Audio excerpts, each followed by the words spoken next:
Welcome to Storybreakers, the show where we come up with a brand new film idea off the top of our heads, and if you like it, it's yours.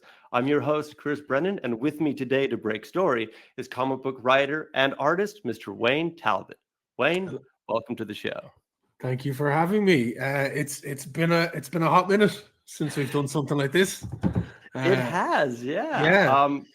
For people new to this concept, I mentioned this in the past couple of episodes too, but we used to run Storybreakers as a weekly episodic series for podcasting a couple of years ago. I think we ended up totaling about 100 episodes or so. Then I recently brought it onto the Writing Shops channel, but Wayne was actually a guest of ours as well. And you also took part in our live readings, right? Yeah. Yes. They were so much fun. Ridiculous amount of fun. Great group of people, like an amazing group of people to work with. So yeah. Yeah. Every once in a while I get hit up by somebody going, "What about another?" And I was like, yeah. I actually am cool with that too. I just need to find some time. yeah. No, they were so much fun to do. I think I did three, I think. I did three in total. Did I? I did the Alien one. I did the Superman and Batman one, I think, or the Justice League one. I think they were the three that I did. And Star Trek as well, right? And Star Trek, that's what it was. Yeah. Star Trek. It was your idea. You came. There's this Star Trek, and I'm like, let's do it. When? Yeah, 2 months from now. Yes, I forgot about that. Yeah, that was The City on the Edge of Forever. That was the Harry Ellison script. That's all coming back to me now. Yeah.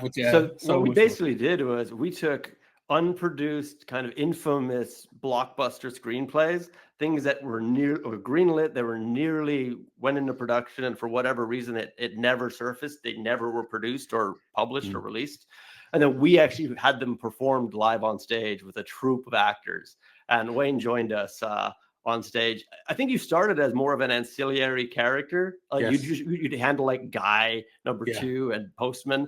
But like you really committed, so I think by the end of it, you were getting like more substantial roles. The Alien one was my coup de grace. My Alien one, I got to play like the android who bit the dust and spewing milk on stage and stuff. And I think because it also shares a bit of connection to what we're doing here is a lot of it became quite improvisational and like teamwork building. So, I mean, you don't correct me if I'm wrong. You don't even have an acting background, do you? I don't. My background is in animation and movie production, so that's probably the closest thing I have to it. But I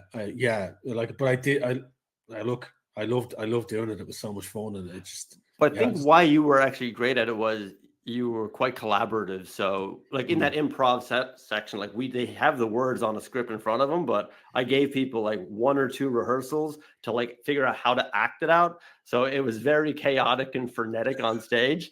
And for that, you need a lot of trust and collaboration with people. I think you were excelling at that. So even though you didn't have the acting background, you're just like, I'm going to pay attention and just follow what people do and just try to enhance it and kind of add to it. So I think it worked well. Yeah. Which brings us to today, where that's exactly what we're going to do in more of a full form story narrative structure, where we're going to come up with an idea right now and then we're going to discuss it and develop it from beginning to end. Now, before we began, I did ask you what kind of genre you were looking for, and you mentioned comedy. Is that correct? Yes. Okay. So yeah, comedy with a bit of kind of the irreverent type thing, and an irreverent anti-establishment type movie that has a very much a sharp tone to it. That type of an idea that has like it's purely tongue is firmly planted in the cheek. Right there. Yeah. Okay, well, that's great for me because recently, I think in the past couple of them, they were quite horror heavy. I would ask the guests and they're like, let's do horror. I love horror. I was like, when I hear comedy, I'm like, sweet, let's go the other way with it. But now the question is that I'll ask you actually a series of questions that we can kind of develop a kind of groundwork for this. Do you see this comedy being set in the past, the present, or the future? I'd say present. I'd say definitely present day. Kind of a lighthearted look on a lot of it. I think some of the best comedies, while they're lighthearted and joyous, particularly ones that are poking fun, like think of the Mel Brooks films, they were always quite like Blazing Saddles was a commentary of what it was and the time and the kind quite of the satirical. Yeah, very satirical. And I think while it was set in the Wild West, the message in that film was very much a then message. And I think comedy nowadays, I think it's either too, I don't know, it's kind of gone way too over the top, kind of dumb, or it's like it's trying to be too smart about itself. I think there's a fine line. So I think, yeah, present day film would be good for me. And then are we looking at kind of, there's different types of comedies, and there's like raunchy comedies, there's satirical, there's also very tropey stuff, like should we, like, for one, like for me, like I don't know what, but I've always wanted to tackle something like a body swap, like to go like, what would a new, like, is there room to like finagle a new way of doing a body swap comedy? I don't know, like there's been so many done, but I kind of want to take a crack at something like that too. Yeah, I don't know how you feel about it. It's a good trope. I think it's not overly, like, generally there's a body swap. It's kind of a juxtaposition of points of view. Right. So you'd have somebody who would have like a parent or a child. Is the general with the Freaky Friday, vice versa. Those type of films that have like that kind of comedy in them where the child becomes the parent becomes the child. But I think in today's climate, you like it with so many different points of view and people having so many strong opinions, and it's also polarizing in a lot of things. I think something like a political comedy in a body swap thing, left versus right or something like that. So like two rival politicians somehow swap bodies. Yeah, something like that. Yeah, like you'd have like a right winger and a left winger, and they swap in the middle of something that's high stakes, like an election or whatever, and they swap around and they get to see their worlds from different points of view. Yeah, and then if you did it that way, you would have probably a part of it is they have to end up collaborating to like fix it and swap back. But you might also have them trying to sabotage each other's campaigns. But like, it's kind of like a escalation of war. It's like, okay, you did that to me, well, I can do double that to you. And they're like, no, you're going to wreck me. I was like, well, you started it. So there's so much fertile ground, actually, if you did a political rival body swap comedy. Yeah.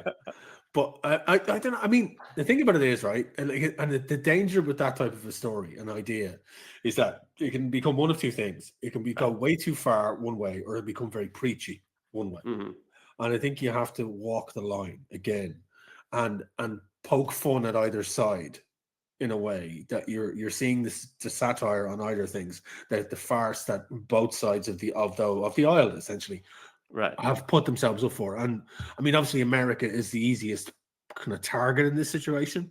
That's right. But I think if you tried something, I'm trying to think. I agree with you, and that's why I think probably one principle we could probably have going into this is we try to keep it more on the characters and what they learn, rather than the political parties and like the policies or like we can have fun with their shenanigans and kind of the gotcha-isms, but just not taking a stance on it kind of opens it up for keeping it more grounded to the characters and their struggles and the lessons they learn, rather than a political lesson we're trying to teach the audience.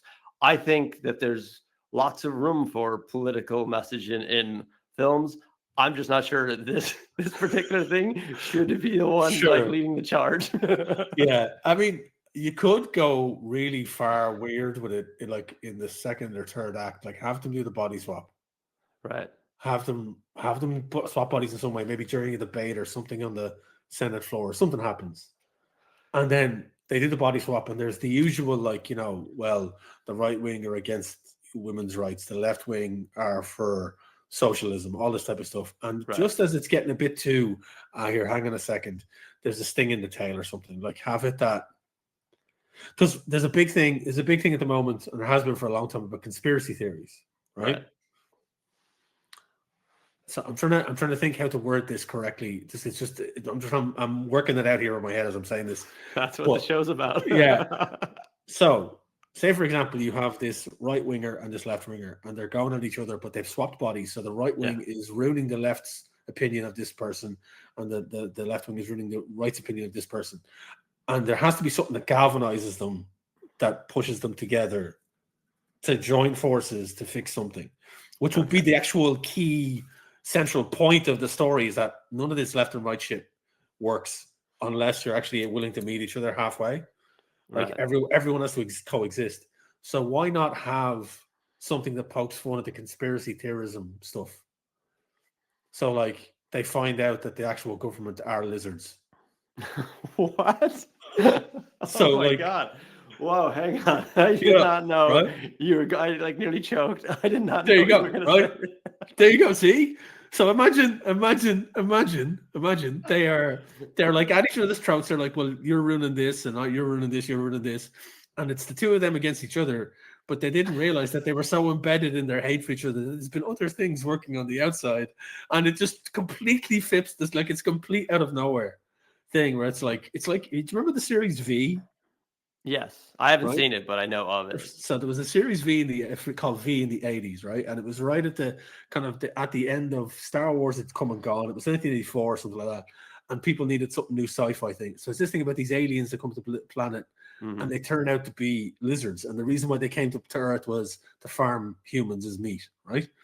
So have something like that kind of there was a famous reveal in V where you see them peeling off their skin to reveal that they're lizards. So have something like that, like a back cabinet room where the right and left are arguing, and they're walking through the Senate floor, and they end up going in the back rooms of the Capitol buildings, and they're going down, like they're just chasing each other through the building, arguing, and all of a sudden they go in through the wrong door, and it's literally just, and it's lizards running the government. That something stupid like that would completely throw you off the idea of this is trying to teach us a lesson. It's left and right, so on and so forth. No, it's actually not. It's like you need to put this shit aside and focus on the real problem, and that's the lizards. Well, I really wish we could just literally call Paul Bush and get him on here. He's a frequent Storybreakers collaborator who I think he wrote and directed a feature film called Killers Within that has a bit of lizardness to it. So I was like, I think he's somewhere in Dublin, like, oh, the lizard signal's calling. Look, honestly, that's like, let's see how it works. It's just so funny because I'm like, okay, and then we're kind of going down traditional kind of frameworks, and it's going to be that they realize the error of their ways or to celebrate what they have in common. And then you're just like, lizard people, which I mean, honestly, we're talking about a magical moment where two people switch entities. I can't turn around and be like, that's not realistic, Wayne. Exactly. You've already, the realism has already been left at the door with the body swap. So, it could be that that's kind of a revelation that's connected to the lizards, at least, like what happened, how did they swap? And it could be something that I can't believe we're going this way already. We kind of jumped the shark or leapt the lizard so early in this episode. But I'm just like, it was just trying to spitball the idea of like because that's the thing with this type of story, is that it always seems to be the same idea where they come to realize that they're more alike than not, and they kind of end their differences, and somebody plays a concert at the end, and it's beautiful, right? Yeah. But I think to make this more standoutish, with the idea to stand, it doesn't have to be lizards, but I'm just saying there has to be something that drives it to a point where you kind of go, oh, hang on a second, this is how this story is different, and this is how this story is new compared to what has come before. I just think that, because I think nowadays people would be of two minds to invest in a story like that, because they'd either think it's one side or the other. They can't see the middle of the road for it, So I think you're onto something here. That's why I'm intrigued to follow this and see if we can actually earn and justify this outrageous concept at the end. It'll be a hurdle, no doubt. It will be a hurdle, I think, but I think we can accomplish it. But I agree with you that, I mean, it'll just blow up any concept of somebody. If you were an audience member watching this, and maybe you're like, oh, you didn't attack one or the other, or maybe with the nature of everything anymore, you went 5% more towards one party versus the other. It's like to have this thing just blow the entire stage up, and people are like, okay, I don't know. It's very, very Monty Python-esque as Yeah. well, which is kind of cool. Like, Yeah. yeah. Honestly, let's see how we can get there. And at least now we actually have an ending. So, because a lot of times we have to kind of figure out the ending as we go, but you've kind of landed on a destination for us to eventually get to. It doesn't mean that we can't have fun with the tropes of the body swap leading up to it. Yeah. But I mean, I can imagine, again, I think having it connected somehow, body swap and lizards, if you can kind of connect those two, I think it'll land. If you just kind of went, something completely different happened, I think that would just frustrate people. So we're in magic land anyway. Yeah. Let's go connect it to the lizard world. I don't even know the words I'm using right now. I am. Yeah. All right. So are we saying it's America? That probably makes a lot of sense. I think it makes sense. I mean, it's a very polarizing stage for this type of an idea. Yeah. And I think it would speak to that type of an audience. And even everyone looking in, it looks like a fucking comedy show anyway for a lot of people. So I think looking in at this, it makes sense for me in my head anyway, pop culture wise. Yeah. So are we saying is it like presidential candidates? They kind of feel like it could be a Senate race. It could be a race with the House. It could be like a prominent kind of depending on what the type of characters you want to put in here. You could have a young up and coming female Democrat, and you could have an old school grumpy stuck in the mud Republican. That would have your juxtaposition, you know. Yeah. And that would give you the demographics that you're kind of trying to represent in a very cliched way, but also on purpose. Like that's the reason for it. Like the reason why it's so cliched. Yeah, I think makes sense. I mean, the differentiation I think is key. Like again, to throw it back to like one of our very first Storybreakers episodes we did was a reboot of Face Off. And one of the notes we had immediately was, well, Nicolas Cage and John Travolta are very similar. Like, why wouldn't you kind of went for a bit more like differentiations in like the characters? So that's what we did in our one. So I think if you're going to do the swapping of characters, trying to have like people who aren't similar to each other is going to escalate the comedy. And honestly, young woman, old man kind of feels like a natural progression. Like, so I'm happy to stick it into that characterization. Do we want to cast this in our mind to kind of get a better sense of it, or even name them? Just to kick it off, I can imagine someone like Patrick Wilson, maybe a little bit kind of beefed up with makeup, or somebody being a good candidate for the older, kind of weathered Republican candidate. Yeah, I think he could do a part of that. I love that actor, so I think he could be potentially beneficial for that role. Definitely. For the female role, I think you'd want. I think as well with that, I always like drawing from real life to a degree to kind of make everything stick and be more easy to kind of recognize.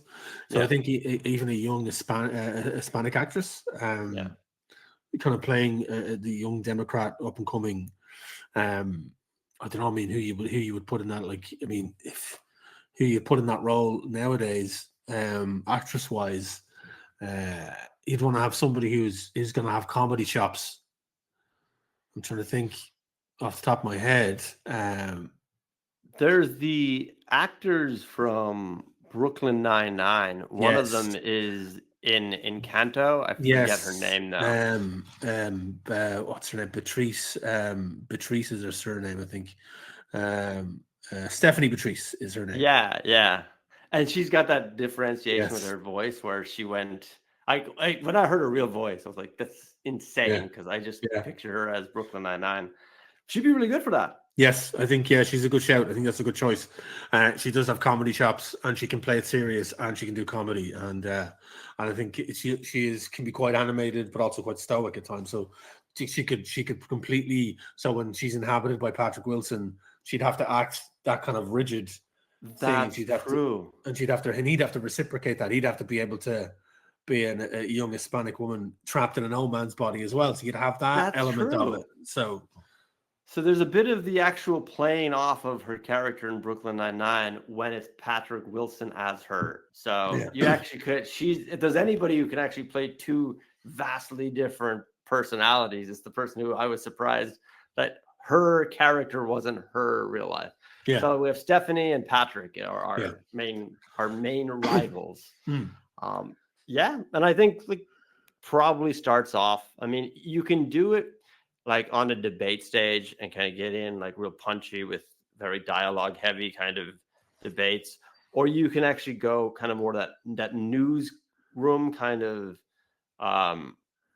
montagey thing where you kind of catch the world up with news clips, sound bites, things like that. Yeah. I think actually a film that did it really well is Zoolander, where they just set it up with this kind of biting, catchy, like very quick edited, sharply designed intro that kind of got you into the world of Zoolander and models. And I was like, that could actually be a really great way if we followed that kind of concept to get the audience up to speed with who's who, like what parties they follow, what kind of policies that they have, some of the dirty tactics and tricks. And then you kind of set the table for the audience. Okay, great. There's a couple of minutes. We now know this world. And as you say, like, it's kind of been built on a realism that the audience will kind of catch the meaning of like these characters anyway. But one of those kind of, and I guess there's also a little play on the media and how we engage with politicians. Yeah, you can have like newspaper clippings dropping into shot. You could have CNN, MSNBC. You could have Fox News. You could have all of these things kind of zipping past, very much like media consumption, kind of replicating the day to day. You could have multiple things. You have one or two things that link or even slightly resemble real life issues and so on and so forth, and show who's for it, who's against it, so on and so forth, and have that flashing up on screen. Another film that did something very similar, which I always loved the way they did it, was and because superhero movies are so synonymous with always retelling an origin story, the Edward Norton Hulk movie literally had everything you needed to know in the credits, and it just caught you right up, and he was already the Hulk when the film started. So I really like that. Yeah, it's fantastic. When that happened, I was like, right on. Like, yeah. Like, I get brilliant. it. Yeah, everyone knows every origin story now of superheroes. There's no need to retell Batman's origin story 10 times. So, like, I think this idea of catching the audience up, allowing the audience to be smart, knowing that they know what's going on, not assuming that they need to be told and spoon-fed everything. You just drop in what's there in front of them, and now you're caught up.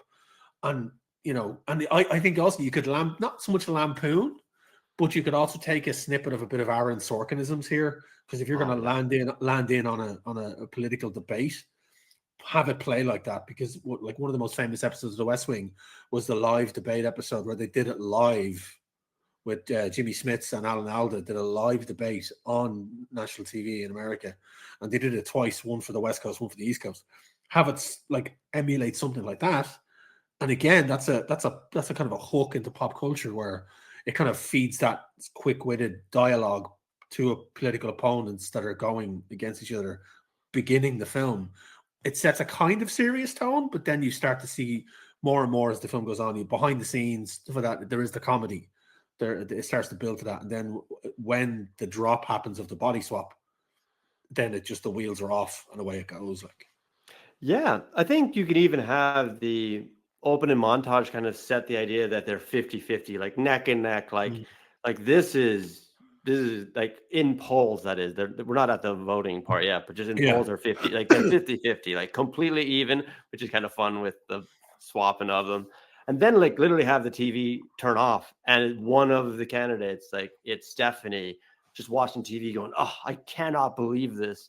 Then you can have a little fun with actually jumping between the two of them as they kind of give out and complain about the other, go to split screen mode, have them like walking around. Like there's so much you can play with visually and strategically about how they complain about each other, and even how they strategize what to do to get ahead, which could be very different things. This old school kind of traditional politician is trying to find like underhanded tactics, and she's more going like, we need more grassroots. And you just have this juxtaposing the planning. And I think after a reporter kind of media collage, basically a mosaic of the world we're in, you get right into like how they think and how they strategize. And like, that's very economic. You're talking in a film kind of sense, or maybe 8 minutes in, and we now know the world and we know these characters, and we already know them anyways. They're comfortable for us. You can also start dropping in hints here of something nefarious underlining all of this. Have like a very, very small tinfoil hat protest outside the steps of the Capitol, where it's like, you know, these like pure tinfoil hats are complaining about lizards running the government, so on and so forth, and it's nearly the end of the world. We're all being duped. So, and have one of the candidates or both of the candidates walk past them at some point and be all like, "What the hell is this?" And just then it like there's a moment where that's happening. They see them and they just go on about their day. But then you notice in the background there is a Secret Service guy or somebody, but he's clocking the protests, and then we follow him. And he goes off and he goes down into an underground section, and he going through the tunnels underneath the Capitol building, going to places you kind of go, this doesn't look like normal spaces. And then there's a change in the technology. It's high tech where he's going in, and he goes into a place and it's like a lab, but you don't. It's all there. Everyone's still human, but they're all working on different things. You're kind of going, this is different. This is weird. What's this? And there could be some jokes dropped in here and there. So many things, and then we have to again get there's like this machinery and other things that is used to kind of cloak whatever the lizards maybe or the humans, but it's just the dropping a hint of something else is happening besides the political stuff. Yeah, actually, you speak of West Wing, and I remember there was this one episode where Josh was complaining about how every year they have to like talk to the big block of sheets. Yeah, there was like, and there was this atlas, this map guy who's like, oh, this is rigged, and there's different things. So you could have them like talking about their plans and how they're going to strategize against each other.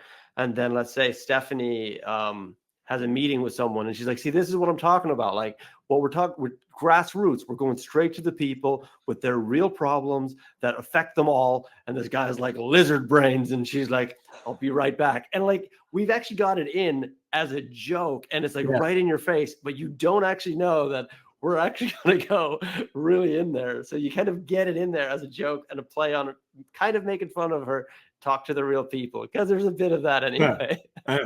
You could even have it that he's there and he's looking, we've got proof, and he takes out a contraption. You don't know what the contraption is, and it's some weird looking thing. And he's like, take this, get it checked. You need to get this scanned, find somebody. And he gives it to her, but she's leaving. And as she's leaving, she could be in the halls somewhere and bump into the other senator, and it has an effect on both of them. And then that's what it starts a chain reaction as they kind of collide, and it's there, and it kind of goes boop, and it goes off. And then they kind of look at each other and they go their separate ways. And then they go off and do whatever, and then they wake up the next day and it's started to kick in and they're transforming in some way.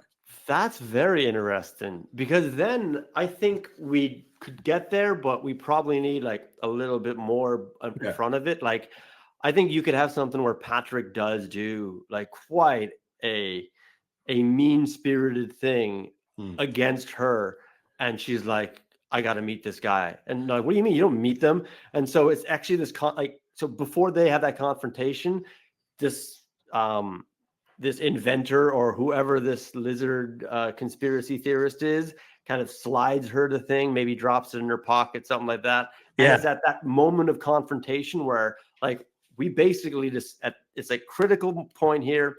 They will never be friends. They're going to fight to the end. Like, this is no longer politics. This is personal. I'm here to destroy you. I will end you with whatever way I can. Like, really build it up, because after this moment, they're going to be swapped bodies. And like, you get to that crescendo of like, I will destroy you. I will end you. You will be a shell of yourself.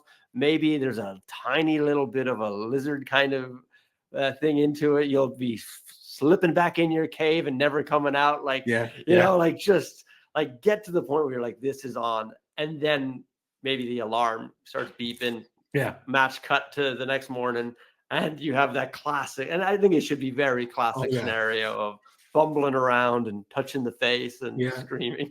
yeah, completely out of left field. Like, because it started off so serious, and it gets to a point where kind of going, hang on, what's this about? And then big time. Yeah, that all works. That all works. Yeah. I'm happy to continue following, like, to be where we're at. We could go back and kind of work out what Patrick did, but I'm actually okay kind of like getting us to this point.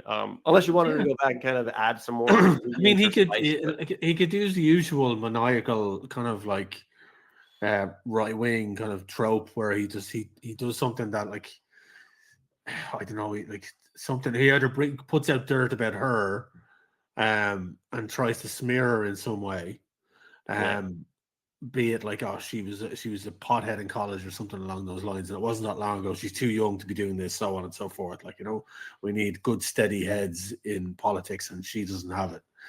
Or like there could have been an incident with her with the guy where she's caught on camera saying something to him like, you're a crackpot, get the hell out of here, and he then twists it saying, look, this is a hothead senator, we don't need her in the Senate, and she needs to be gone. Like, you need somebody with cooler heads. And she then goes to confront him about that because he put this, or she was filmed by one of his people or something along those lines. Something, he has dirt on her to put out. It could be kind of where I see a character like her, and this is just throwing ideas, but like, I think he would be doing that and she's okay with it. Like, she can kind of take that personal thing.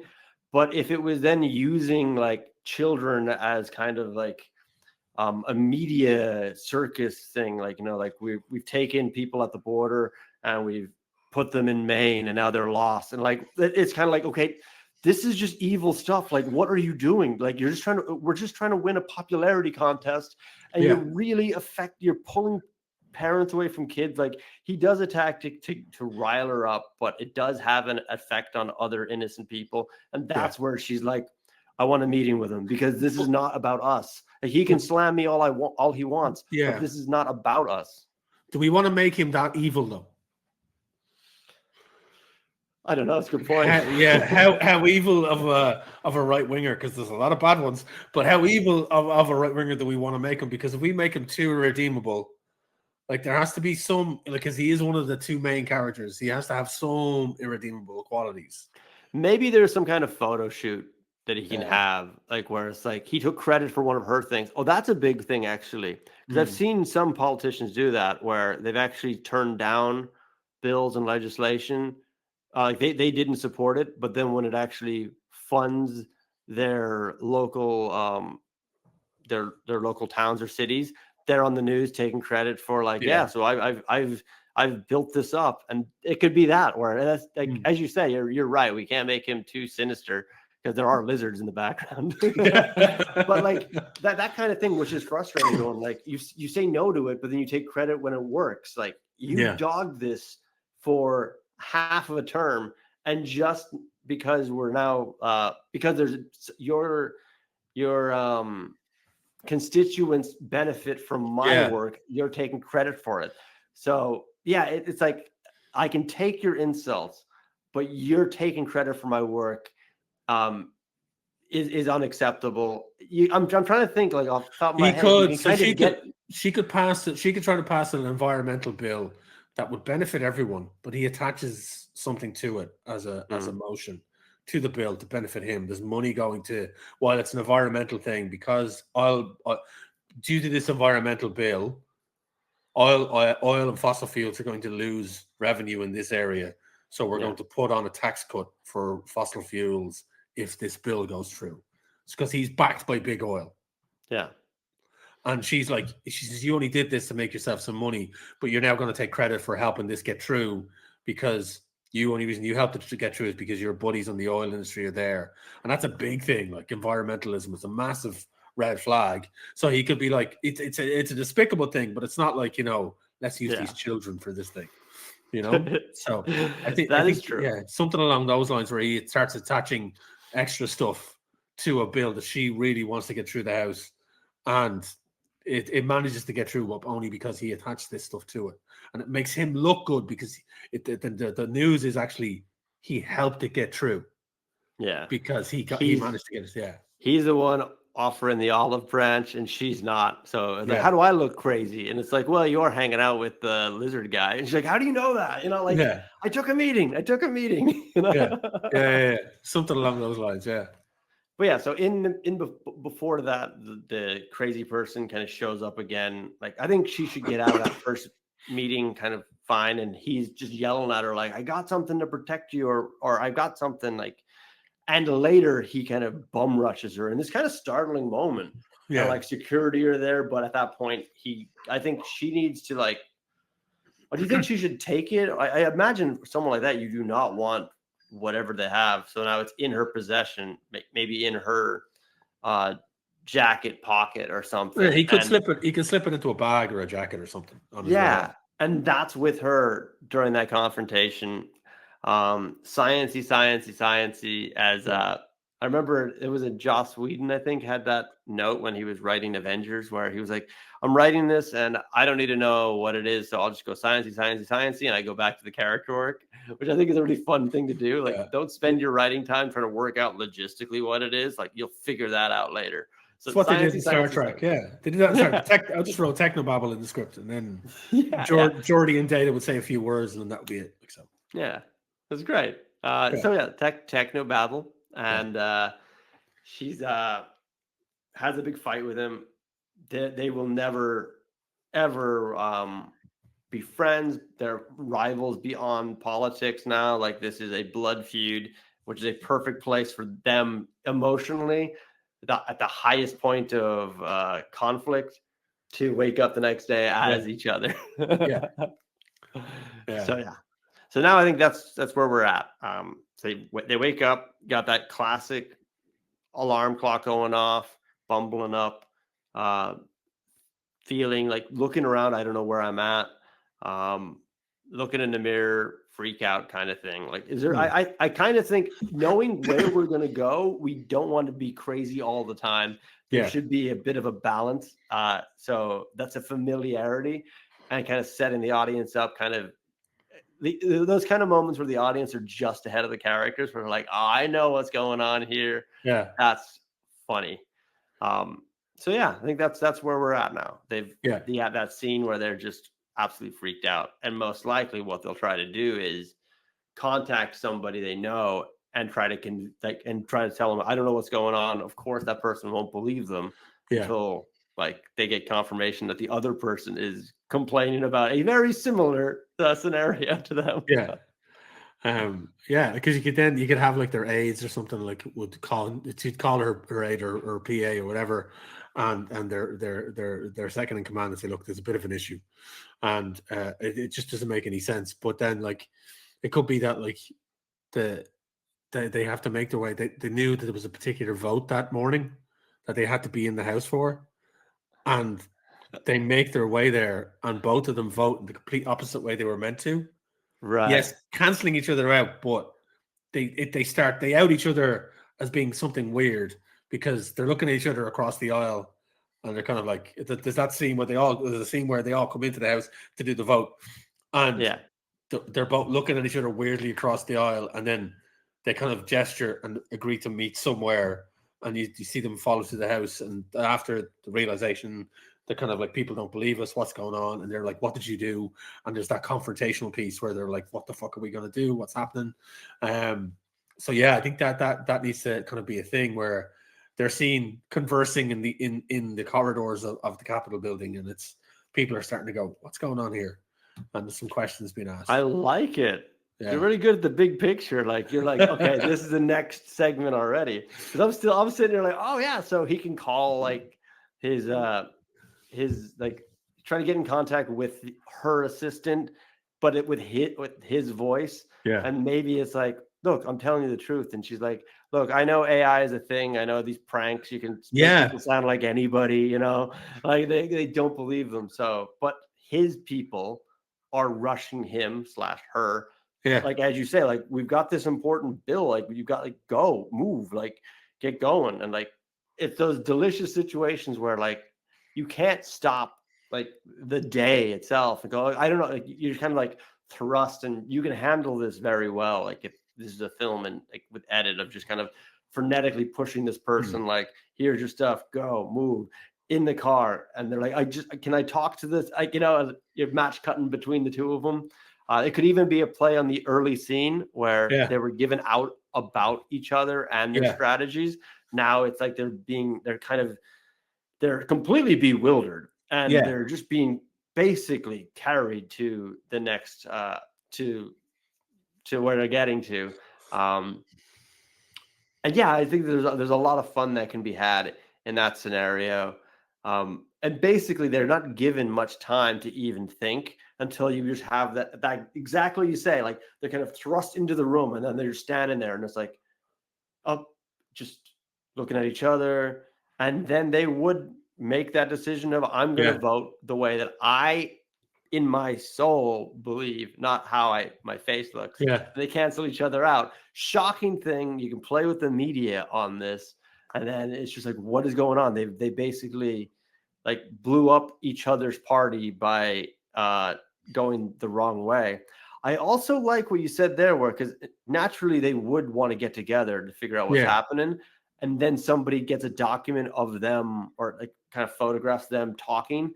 And immediately there's like, so what are they plotting together? And it's like, no, I don't like him. Like you've added more, you peed in the pool a little more because you just had the media is now running a different story to them and they don't know what to do with it. Yeah. And like, I mean, it could be like, that kind of like, how did this happen? How did this happen? And she would then remember the conversation with the crazy guy, and she then has to go and try and find him to get an explanation.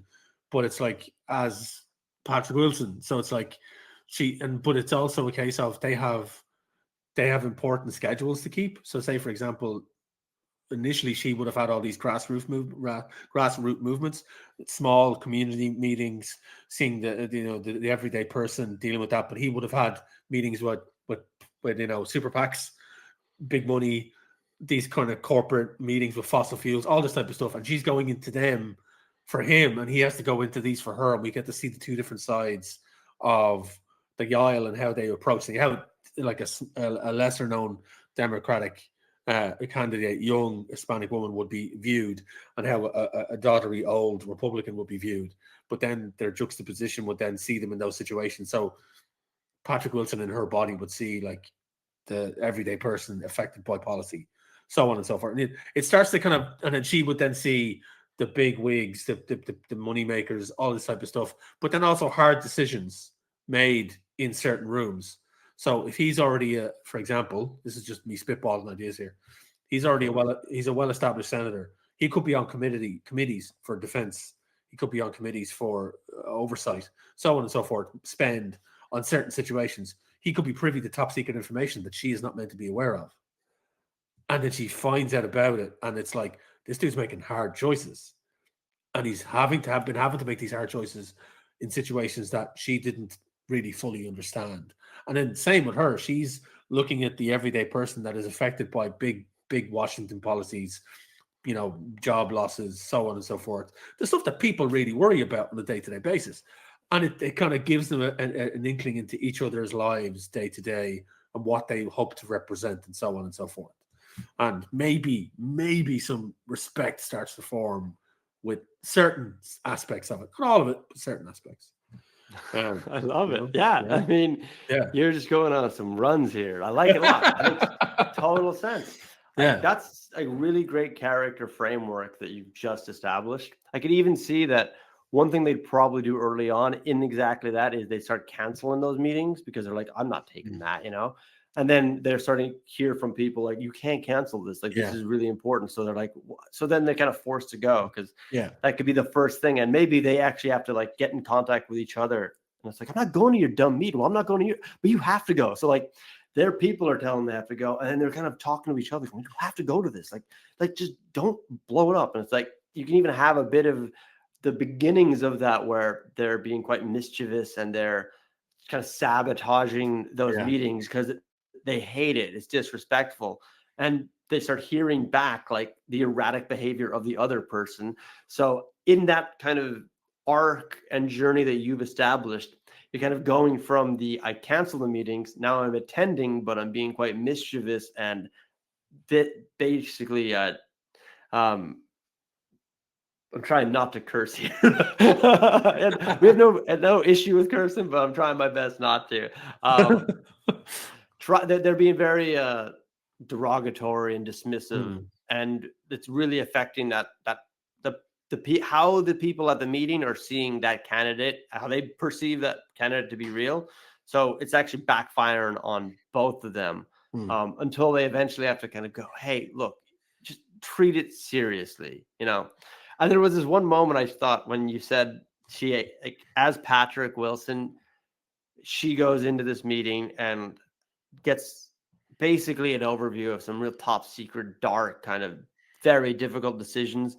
And she as Patrick Wilson leaves and goes, I need a drink. She's given an old fashioned. She doesn't know what, like, she just takes it, drinks it, and she's like, oh God, give me a Mai Tai. And they're like, a Mai Tai, you know, like if you establish what she drinks early, that kind of moment can really land. And it's a bit of that lighthearted humor in the middle of the heavy stuff where it's like, I just need a drink, but her team have his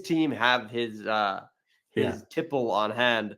And you have the basic kind of reflection periods with him as Stephanie. But yeah, no, I really like that that whole framework. I do think that we should take a moment to explore a couple of the other sabotaging moments, because that's where I think a lot of the fun can happen. So if we have two rivals who are body swapped, what are some kind of things they can do?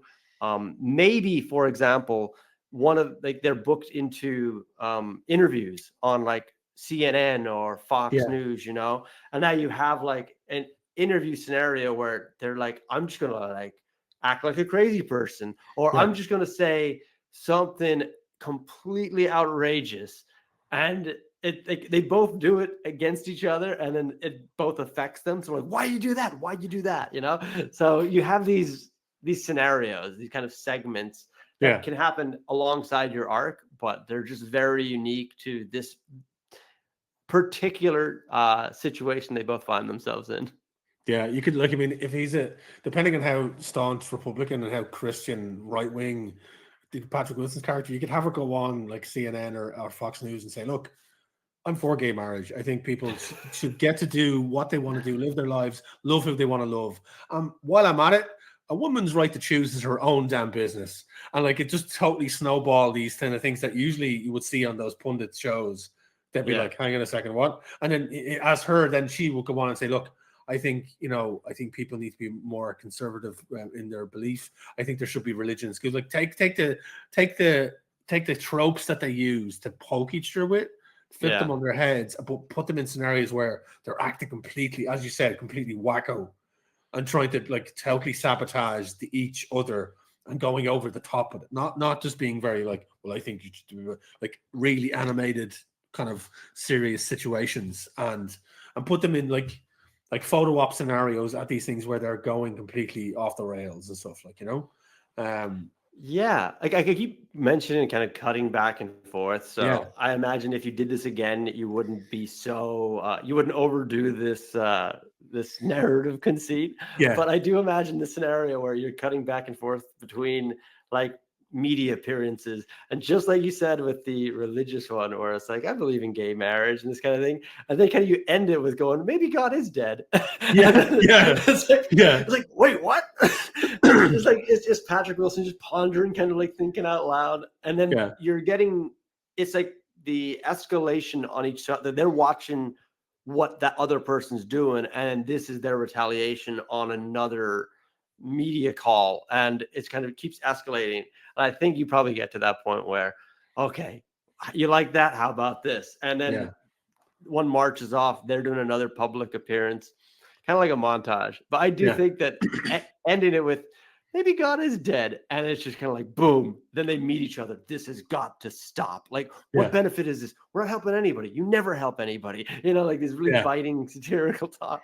Well, but it doesn't matter. Like, this is it. So I think at that point, when we play with that, they have to eventually, and this can, again, go with what I loved about your arc about attending these meetings and starting to see each other's points of view and like some of the lesser known elements of what they do and the people and the figures they have to relate to. Like this fits quite nicely in there where they eventually form a truce and go, look, we have to work this out. Like, I don't want to be in your nasty body and I don't want to be in your goofy little body either. So we have to work this out. I hate to say this, but we need to work together. But that means no destroying each other's reputations.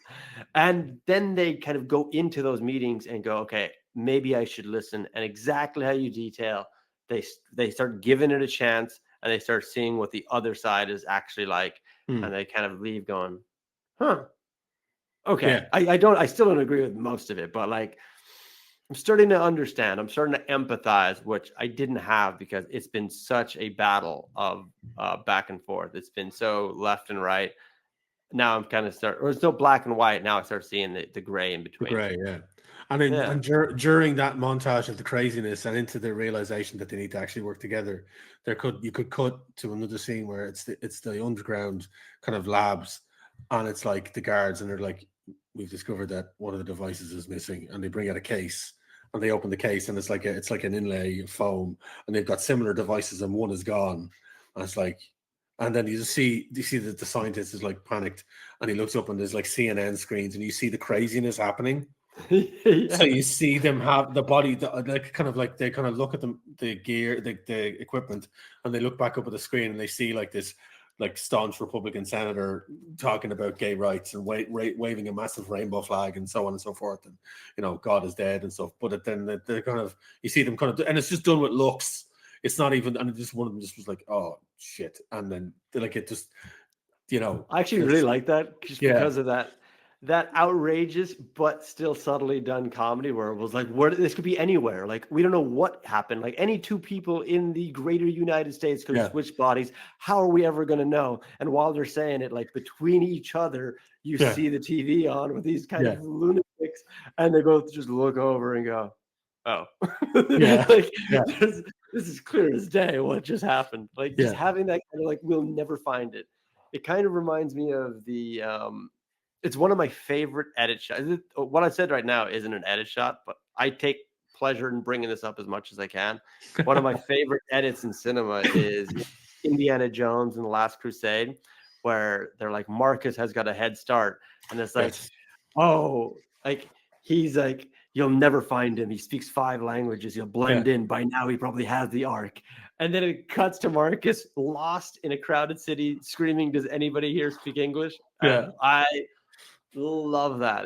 It still to this day, I've seen it 100 times, and it makes me crack up. I love that. So you can do something like that. In this scenario. It's the serious slow close up of Indy as he's like saying he speaks 10 languages. He's got a 2-day head start. He probably has already more than enough. He probably has the grail already. And then when it cuts and then when they cut back to Sean Connery and they're in the chair and he's like, "You kidding? He got lost in his own museum once." And like it's brilliant. It's so good.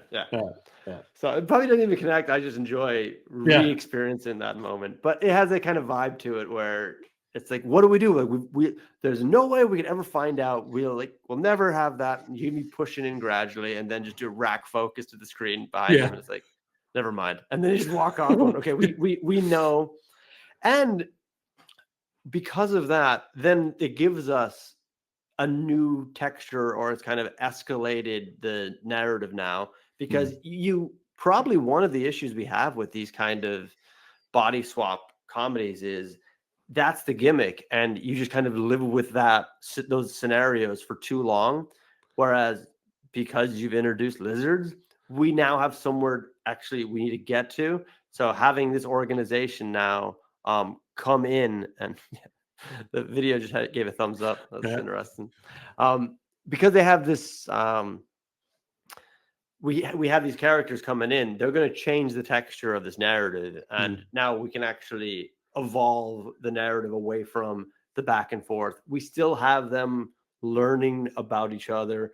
I think now we're probably getting into, okay, they are yeah, they're learning about each other, but now they're collaborating for the very first time on trying to find the solution. It might be we have to find this guy. Yeah. Like as Patrick Wilson, I imagine she already tried to find him. Yeah. We could have set it up earlier where this guy tried to approach Patrick Wilson and he had him literally thrown out down the steps. So it's like, get away from me. And he runs away. And it's like, but that, no, it's not. No, the machine. Yeah. So now he, in this delicious moment, he, as Stephanie, has to go to this guy and pretend to be Stephanie. So they find him and he has to go in, maybe with an earpiece, because like, I have to, you say what I say, you know? So one of those, I think it's like a moment I've seen in like Saved by the Bell where someone goes on a date and the person is actually telling them what to say in a mic, but it's actually Stephanie. Oh, yeah, it's Roxanne, Surrounded the Bergerac kind of situation. Yes, exactly. Yeah, you go with with the classic, and I'm going with Zach Morris. These references. Yeah, but no, I mean, you could definitely do that with their insertion board. It could be that similar to the science guys. He saw the TV. He knew that he dropped that stuff in her bag, so he saw the news reports. And he's like, okay, something's happened, and he seeks her out to a degree. But she then sees. It could be that she was like, "Oh, there he is. Let's go." He's like, "He's here to meet me. Let's get this sorted out." But then they see her go to meet him, and there's a connection somehow, and he gets taken by Secret Service. Right. And they see him getting dragged away. Their answer to what's going on gets dragged away by Secret Service, and they're like, "What the hell is this?" And then they have to tail them, and they then uncover stuff. Start to uncover. This is just a small spitball, but rather than, to speed it along, rather than them going to him and him going, well, this is this and this. He could be already aware that something has happened because he's also seen the TV reports, and then he goes to her office or whatever, and as he's arriving in, he gets grabbed by the Secret Service and dragged away, and they have to go chase. Either or, whatever works. Because I think an injection of a bit of kind of like, ooh, what's this? And capers. Totally. I think what we want to get to is basically they collaborate and then something happens where their trust is broken and they hate each other again. Yeah. Because don't we want to get them basically opposing each other for that final reveal of like, oh, as you say, like the lizard reveal. I think if they're collaborating at the end and then find out the reveal, I guess you go that way. But you kind of feel like they try to work together, they failed, and then they blame each other, going, "Fine, we tried it your way, let's try it my way. We can't try." Like kind of, like the collaboration doesn't work. They're so different as people that then it might get into that. I keep picturing it actually ending, climaxing on the debate stage.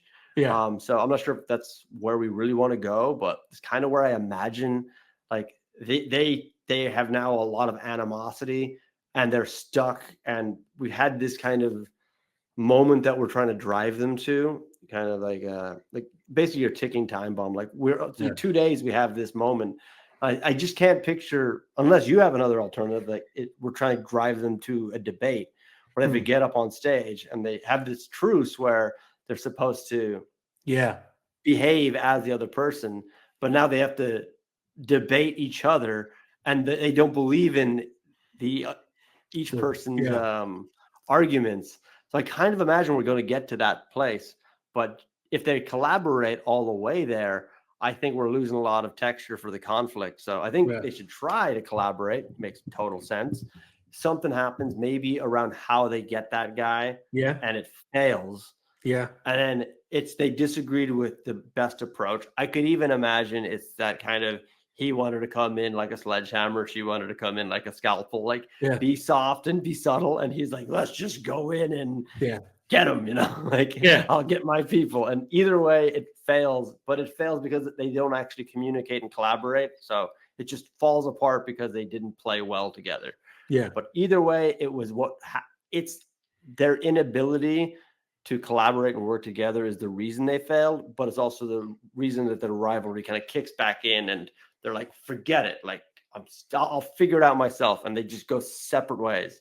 Yeah. Something like that. What do you think of that Yeah, kind of? you could definitely do that. Let's go our separate ways. Like we completely mess it up. Like do the whole thing with the earpiece where she's trying to guide him how to act like her and so on and so forth. And the comedy is him trying to be feminine in some way, and he overdoes it, and it completely fails. Because there's that, like they're trying to get the trust of this guy, and he doesn't trust. He basically ends up not trusting, thinking you've been taken. There's something wrong here. They've gotten to you, and he tries to do a legger, like he tries to run, and that's where the failure is. So your man gets away, and then they have to go, well, you completely messed that up. You got too heavy-handed with him, and he doesn't believe us. And now we're going to have to try and find another way to figure out what's going on and what he was talking about. And then he gets away from them. That is good, because I can imagine that scenario. If we're doing that scenario where it's Stephanie's body and Patrick's in Stephanie's body, and Stephanie's in his ear going, I would say this, but eventually he's like, I don't think this is the right way. So he's like now not listening to what she would do as her. And he's like, I think we should do this way. No, don't. Like that won't work. Like, and he's like, no, I trust me, this will work, you know?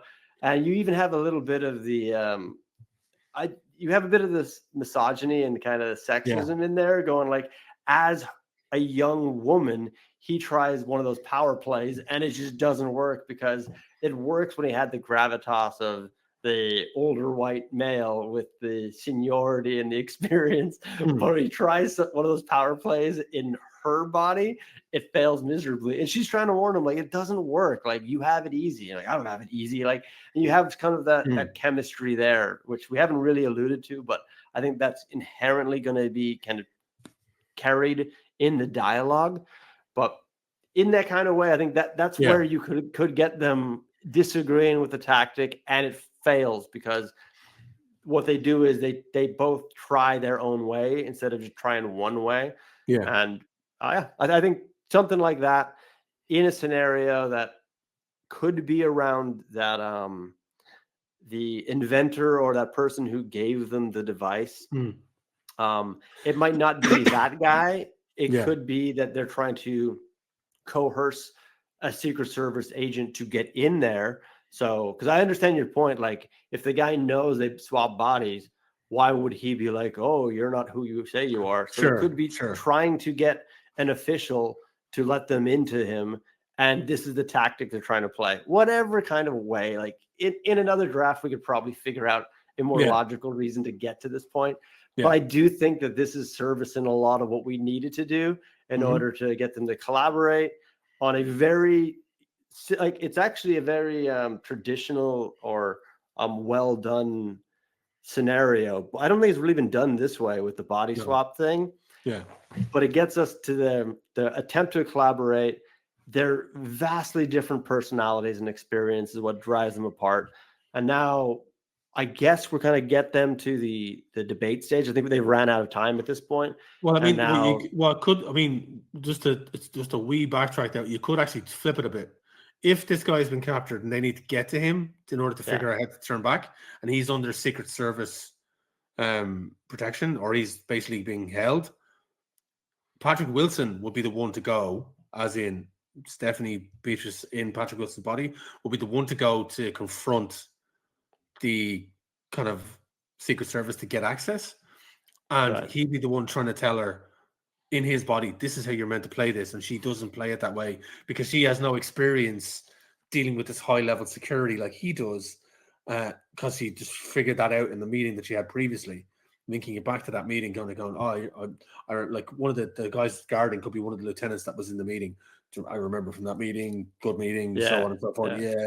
And it just completely falls apart. But they know they have to get into him in order to figure something out.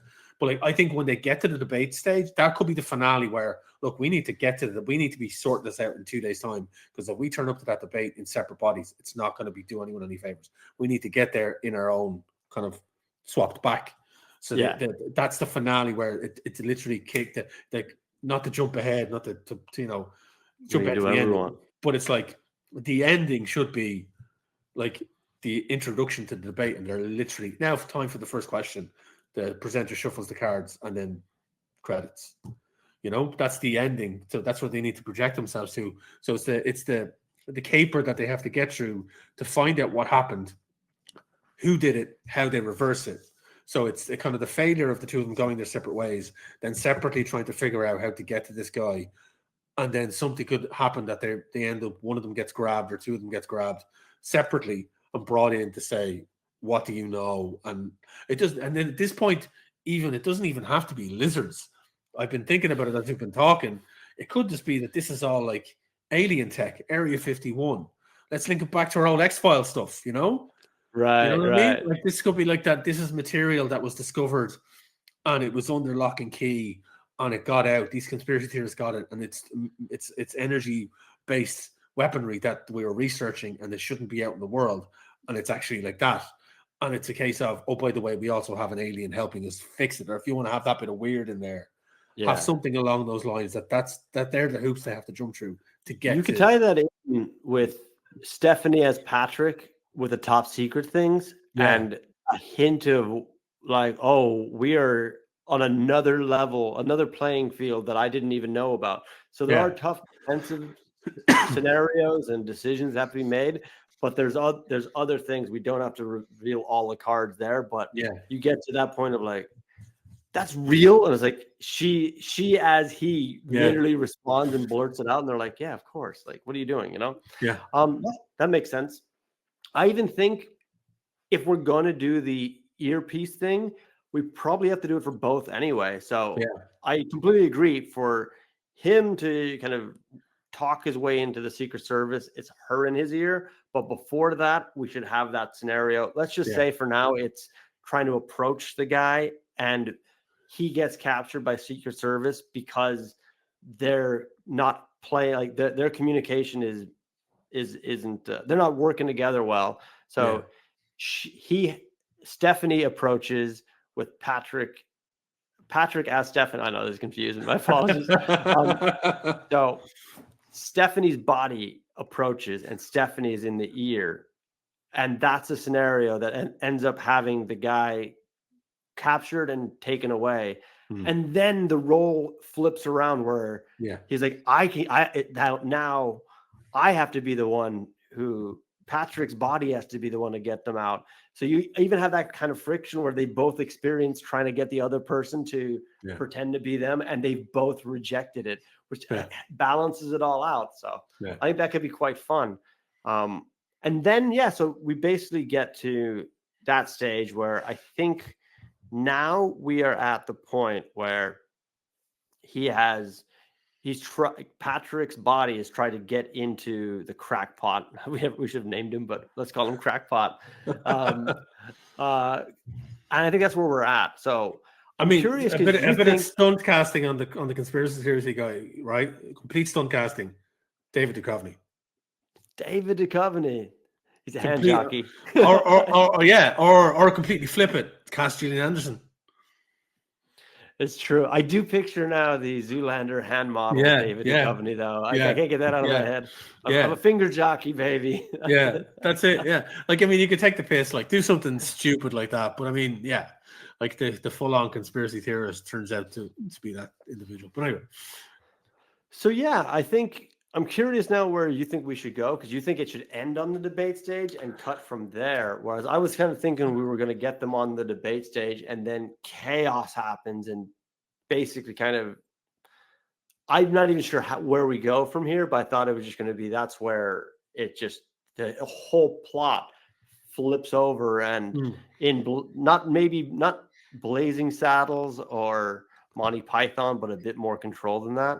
I'm not even sure I'm happy with that, but I just want to hear where your kind of thought process was that leads to what you thought was when they're on that debate stage. Do you think that they're in their main bodies again and the first question's asked, or are they stuck in their different bodies? So what kind of thing were you thinking? This is where the technobabble stuff could come in. So what you could do is you could have it revealed that, look, this is alien technology. This is what's done this to you. The only way around this is that it has to resonate at a certain frequency we've discovered. And the frequency just so happens to be when you two are arguing. So when you two argue about whatever, and it's the resonance of your voices and the energy you exude triggered the device. So in order to trigger the device again, we have to get you arguing. So the best place for that is a debate stage. Dude, that's really good. Yeah. And that's where they swap. They have to get into the debate, and that triggers the swap. And they get really heated with each other. Yeah. To the point where eventually they swap places live on stage, right? Yeah. And then when they realize it happens, do they run and hug each other? They could, The audience is like, I don't know what is going on. Yeah. Because because that could be like the most crazy debate possible, where it starts with them pretending to be the other person, like legitimately trying to go off of their, like, this is my point of view. And then they end up switching sides with each other, and then they start arguing the other person's point. And then they swap back, and then they just start going like, oh, well, I believe in this, and I believe they just get farcical with their statements, and then they get personal of going like, see, that's always what your problem is. And you have this kind of audience tennis kind of back and forth with the audience. Like, I don't know what's going on. They keep changing their point of view. They keep changing like what their stance is, because they're just trying to like rile each other up. But I love the idea that it hits a crescendo where that kind of emotional moment peaks, and that triggers the swap back. So after all of this chaos, it actually ends with like a embrace. Well, this, because obviously they would be happy, like they succeeded. They're now back in the other person's, in their original body. But for the audience, they just saw these people go absolutely insane and then hug each other. And it's like, I don't know what's going on. And then it could go to credits, but then in the credits, and you show like election results, and actually everyone just voted for a third party. I love it. But yeah, I think even then, like exactly how you said it then, but it kind of like they're happy, they're exhausted, and then they have that moment together, and they're looking at each other, and it's like, sorry, and the moderator's like, if we can get back to it, and they go back to their podiums, and it's like, next question. And then it cuts to that. But I love that idea you just said, where they both lose. I think it's finally an independent candidate is the one. In this two-party system, they broke the two parties. Somebody votes for a libertarian or something like that, like, or the Green Party. Jill Stein finally gets brought in, but like something along those lines, like that. But I think it's the kind of the back and forth of the debate is like, so the Patrick Wilson body says something very much leaning to the left, but then Stephanie Beatrice's body would say, well, no, I wouldn't say that. But then people are confused, just like, oh, hang on a second, what's she talking about?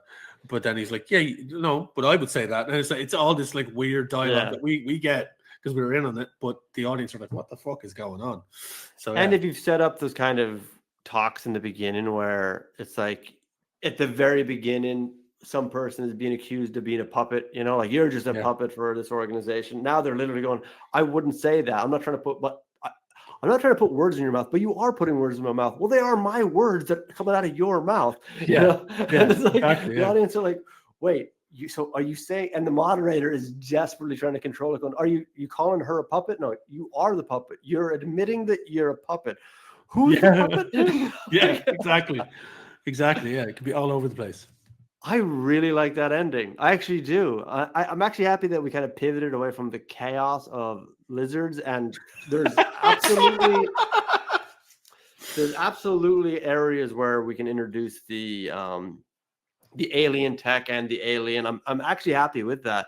It's not that I wasn't satisfied with the lizard, but I actually really like this ending, and I think that chaos would take away from something that kind of naturally kind of progressed to a climax that is so unique in what we've started with. Is how can we take this very well told, or in a body swap comedy that has been done so many different ways, how can we find like some new light to shine into it? And I think we've done it.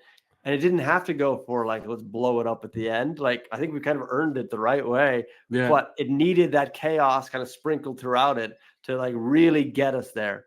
And I don't even know how you came up with that techie thing, or their argument pitch has to get high to swap back. That is fantastic. That's the science fiction writer in you, isn't it? Yeah, pretty much. Pretty much. I've watched all of Star Trek. I have it all stored in the hard drive. So yeah, this would be like 3 hours, and I still wouldn't be able to figure like, well, why do they switch? And you're just like techno babble, high frequency, and I was like, yeah, you got it. Yeah, print it. So yeah, I think that's it. And then Yeah. you can even probably have one final point where David Duchovny shows up and he's like, I told them, like, Yeah. like, I knew it. Or he, like that typical Leonard Nimoy scene from The Simpsons where he's just standing at the back of the debate hall. He's like, "My work here is done," and he just turns and leaves. That type of thing, like, Yeah, yeah, I love it. That was fantastic. Do you think we should dare to take a moment to try to come up with a title for this? Sometimes this thing happens like immediately. Sometimes it's like, okay, we've kind of walked down a tough road here because these are not natural things to figure out. Political bodies. And yeah, you just got it. Jesus. Dude.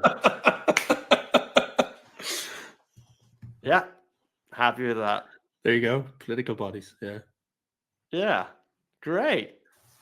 Well, I don't know what else we could do. I think we really got it from beginning to end. So I got to ask you now, what do you think of this story? Like, what do you think of the concept of a film like or a story idea called Political Bodies? I think it's madcap. I think it's fun. I think there's depending on the dialogue and the script, I think there's a really good chance of some solid nuance commentary on modern day politics, and also having fun while doing it, and also making people realize that while everything seems black and white, there's a significant gray. But like the comedy has to be there, and I think with the cast that we have, the small cast that we've, like the two main actors that we've put in the roles, I think they have the chops to carry it off. It's then the supporting cast after that you put in there to kind of pepper and just have it. Dialogue is key in this. I think dialogue will be key. Really, absolutely. And how it's delivered so it doesn't tip over too far in one direction. Yeah, and I think we've come up with enough scenarios to keep it biting and kind of and rolling, and having that moment, which I think was really important, where we did think we're going the lizard way, but we basically created these, I guess they're the antagonizing force that kind of come up and kind of knock them into the next section. It just happens, I think, at a point where a story like this will always need something else to happen, but they can't because they've kind of locked themselves into the scenario where it's like, this is the world and this is all it is. We've sold you, they swap bodies, and that's all we've sold you. So where else can we go from here? You've learned to embrace each other's point of view, and then now you swap back. We've actually kind of taken that, perverted it, and evolved it a little bit, I suppose. But that was fantastic. Wayne, thank you so much for coming on. Is there anything you'd like to let the listeners know or the viewers know about what's going on in your world? I mean, you can find me. My works actually, both my books are waiting to be reprinted at the moment. But you can find all my comic book stuff that I'm involved in at roguecomics.ireland.com. You can also find me. I also do some tabletop RPG stuff online as well as the comic book stuff and the art stuff. You can find me on Instagram, Wayne Talbot 37, and you can also find my tabletop RPG stuff at Irish Pubcast / Sorcery and Shenanigans on YouTube, Spotify, anywhere you get podcasts. And I do all sorts of type of stuff within that realm as well. So yeah, I'm out there, and you can find me on Twitter, Instagram, Facebook, whatever. Like, that's where you'll find me on all the socials. So sounds great. All right. Well, thank you so much for coming on, Wayne. That was a really fun, energetic episode. And for the listeners and the viewers, thank you for tuning in. And I will catch you next time for another Writing Shop Storybreaker session. Take care.